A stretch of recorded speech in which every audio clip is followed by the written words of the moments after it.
Hello అందరికీ mutton బిర్యానీని ఈజీగా ఎలా చేసుకోవాలో వీడియోలో అయితే చెప్తాను. వీడియోని చూసేయండి. ముందుగా మటన్ని మంచిగా వాష్ చేసుకొని అందులో ఒక 2 స్పూన్స్ అల్లం వెల్లిపాయ పేస్ట్ని వేసుకొని దాని తర్వాత పసుపు, కారం, ఉప్పు, ధనియాల పొడి, గరం మసాలా పౌడర్, ఇంకా ఇందులోనే పెరుగునైతే వేసుకోండి. నేనైతే ఇక్కడ అల్లం వెల్లిపాయ పేస్ట్ ఒక 2 స్పూన్స్, కారం ఒక 2 స్పూన్స్, ఉప్పు ఒక 1.5 స్పూన్ వరకు అయితే వేసుకున్నాను. ధనియాల పొడి కూడా ఒక 2 స్పూన్స్ అయితే వేసుకున్నాను. ఇంకా పుదీనా, కొత్తిమీర వేసి మంచిగా మ్యారినేషన్ చేసి పెట్టుకోండి. ఒక 1 అవర్ పాటు మ్యారినేషన్ చేసుకుంటే బాగుంటుంది. ఇంకెక్కువ చేస్తే ఇంకా బాగుంటుంది. నేనైతే ఇక్కడ 1/2 kg బోన్లెస్ మటన్ అయితే తీసుకున్నాను. దాన్ని బట్టి క్వాంటిటీ తీసుకునేది అయితే ఇక్కడ మెన్షన్ చేశాను. నెక్స్ట్ ఒక గిన్నెలోకి ఆయిల్ వేసుకొని పొడుగ్గా కట్ చేసుకున్న ఆనియన్స్ని ఫ్రై చేసుకున్నాను. ఇలా బ్రౌన్ కలర్లో రావాలి. దీన్ని మనం ఒక సపరేట్ ప్లేట్లో వేసేసుకోవాలి. చల్లారాలన్నమాట. కావాలంటే దీన్ని మనం ముందు మ్యారినేషన్ చేసుకున్నాం కదా, అందులో కూడా వేసుకొని కొంచెం కలుపుకోవచ్చు. నేనైతే ఇక్కడ ఏం కలపలేదు.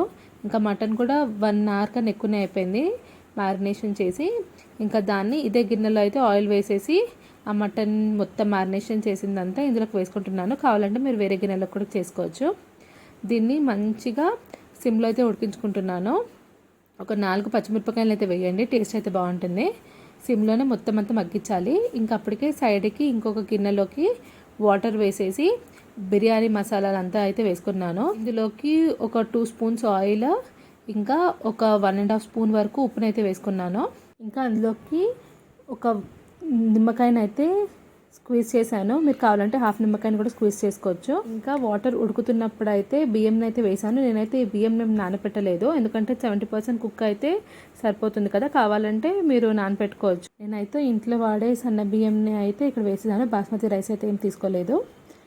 ఇంకా వాటర్ ఉడుకుతున్నప్పుడు బియ్యంని అయితే వేసాను. ఒక 70% వరకు అయితే కుక్ చేసుకున్నాను. ఇంకా పెద్ద పెద్ద మసాలా దినుసులను అయితే తీసేసాను. మీరు కావాలంటే ఉంచుకోండి.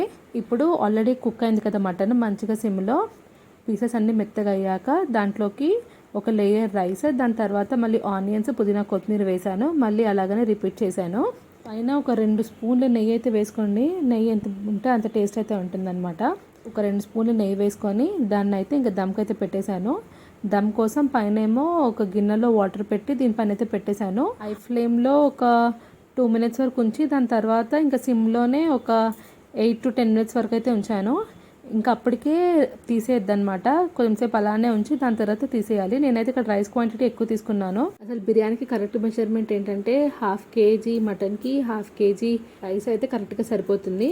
మా ఇంట్లో అయితే ఓన్లీ ఆ పైన రైస్ ఉంటుంది కదా, అలా ఇష్టంగా తినేవాళ్ళు ఉంటారు. అందుకని నేనైతే రైస్ క్వాంటిటీ ఎక్కువ అయితే వేసాను. ఇంతే, ఇంకా మటన్ బిర్యానీ రెడీ. మీరు కూడా తప్పకుండా ట్రై చేయండి. వీడియో కనుక నచ్చితే తప్పకుండా లైక్ చేయండి, షేర్ చేయండి అండ్ సబ్స్క్రైబ్ చేయడం అయితే మర్చిపోకండి. Thank you for watching.